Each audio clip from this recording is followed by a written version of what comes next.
James Davis. Mr Deputy Speaker, and it's a pleasure to follow the Honourable Member for Lewisham in this Growing the Economy budget debate.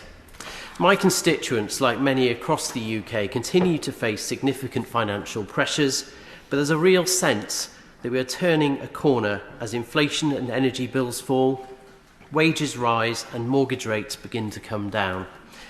Cost of living pressures will be further eased now that the Chancellor is in a position to again cut national insurance contributions for 27 million working people. Combined with the cut at the autumn statement, the average worker will be £900 better off and have the lowest effective personal tax rate since 1975. The raising of the threshold for the high-income child benefit charge will also mean that many hard-working parents can keep more of the money that they earn. Meanwhile, pensioners will see an 8.5% increase to the state pension, which, relative to earnings, is already at the highest it has been for 34 years.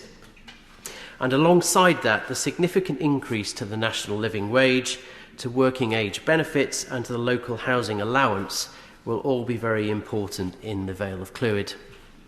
So far, so good, until, I'm afraid, Mr Deputy Speaker, we take account of the decisions of Labour and Plaid politicians on devolved matters in Wales. As we know well, for every £1 that is spent by the UK government in England, the Welsh Government receives £1.20 in Barnet consequentials. This budget results in an additional £170 million for the Welsh Government, in addition to an existing record settlement from the Treasury. Even so, Denbighshire County Council has found it necessary to hike council tax in Denbighshire by 9.34%, while cutting frontline services including libraries and education. For too long, North Wales has borne the brunt of poor prioritisation by the Welsh Government, whether it's the £200 million on the floundering Cardiff Airport, £33 million and rising on the unwanted 20-mile-an-hour speed limit, or £120 million on increasing the number of politicians in Cardiff Bay. All this waste has real consequences for those dependent on high quality and value for money public services. Increasingly, we see disparities which disadvantage my constituents. For example, the government is rightly extending the retail, hospitality and leisure relief in England through this budget, while the Welsh Government is increasing the burden on small businesses by reducing its level of relief from 75% to just 40%. This disappointingly means, for example, that the rates bill for an independent pub with a rateable value of £31,600 will be £3,942 in England, yet £10,655 in Wales. Of course, the freeze on alcohol duty will be welcomed in the hospitality sector, and the freeze on fuel duty for the 14th consecutive year will also be welcomed in my semi-rural constituency. Welcome too will be the increase in the VAT registration threshold for small businesses. Mr Deputy Speaker, spending on the NHS is over a third higher in real terms than it was in 2010, and the UK is now ranked 6th out of the 38 OECD countries on health spending as a percentage of GDP. However, outcomes need to be improved, and so I very much welcome the nearly £6 billion announced in the budget to address productivity and service pressures in England. It is, however, a matter of deep regret to me that the failing devolved NHS services in North Wales are unlikely to see the corresponding improvements that they desperately need. But, Mr Deputy Speaker, it's time to be a little more positive, and one of the things I've found most satisfying over the last 4 years has been the increased attention North Wales has received from the UK Government since the election of a strong team of Conservative MPs. Denbighshire is receiving tens of millions of pounds in levelling up funds for various projects across the county, including in Rhyl, Prestatyn, Denbigh, Ruthin and Llangollen. Also receiving support are Wrexham, Glanconwy and the Conwy Valley, Gwyneth's Slate Landscapes and Holyhead.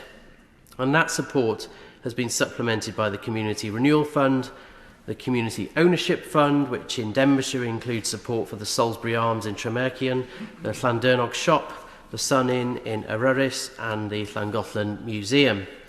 We also have the benefit of the Shared Prosperity Fund, which amounts to £26 million in Denbighshire alone, a £160 million investment zone in North East Wales, a £26 million Freeport on Anglesey, the North Wales Growth Deal, funding for grassroots sport, and a commitment of at least £1 billion to electrify the North Wales main line. That theme of support for North Wales, which far exceeds what was ever received via the former European Union structural funds, was continued in this budget. The government's long-term plan for towns was expanded at the budget to include RIL.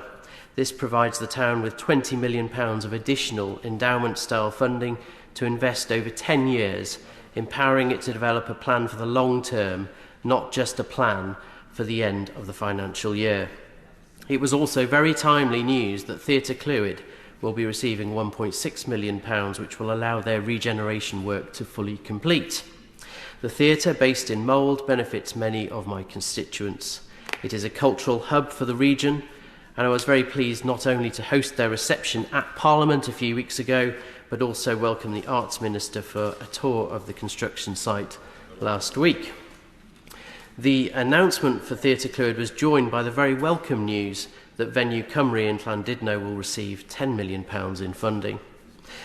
We also heard at the budget of a £5 million agri-food launchpad, R&D funding to support businesses in Mid and North Wales to deliver economic growth through innovative projects and to take advantage of new opportunities emerging in agri-tech.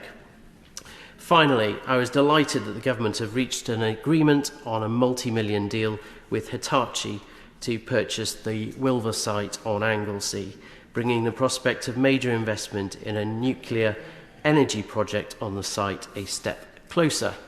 So, Mr Deputy Speaker, I conclude with thanks to the Chancellor that the government recognises the values and priorities of us in North Wales, and long may that continue.